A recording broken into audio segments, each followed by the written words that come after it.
چطور برای سایتمون درگاه اینترنتی بگیریم. تو این ویدیو به صورت عملی میخوام نشون بدم چطور میشه برای سایت فروشگاهی درگاه اینترنتی گرفت.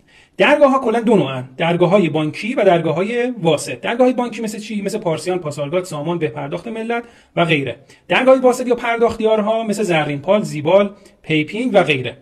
الان من یک سایت جلوم بازه، همونطور که می‌بینید ما دو تا درگاه اصلی داریم، درگاه بانکی سامانکیش و درگاه زیبال که کاربرا میتونن بینشون انتخاب بکنن که با کدوم یکی خریدشون رو انجام بدن. من اکانت زرینپال خودم رو باز کردم، الان میخوام برای یک سایت تستی درخواست درگاه بدم.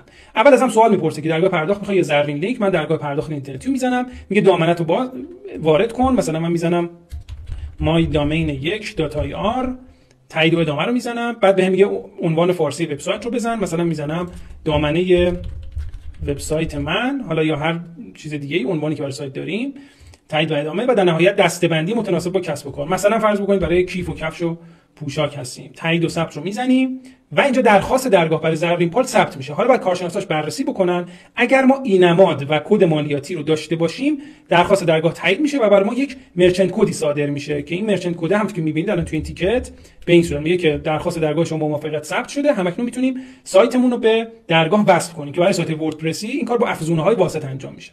اگر احیانا اینماد یا کد مالیاتی نداشته باشیم، همونطور که میبینید یه پیام این شکلی میاد که میگه که برای درخواست درگاه اینترنتی شما باید کد رهگیری مالیاتی و اینماد رو داشته باشید. حالا آموزشش هم داده، حتی خود زرینپال یا درگاه دیگه هم به همین صورت برای شما میتونن اینماد رو بگیرن، ولی کد رهگیری رو دیگه باید خودتون بگیرید.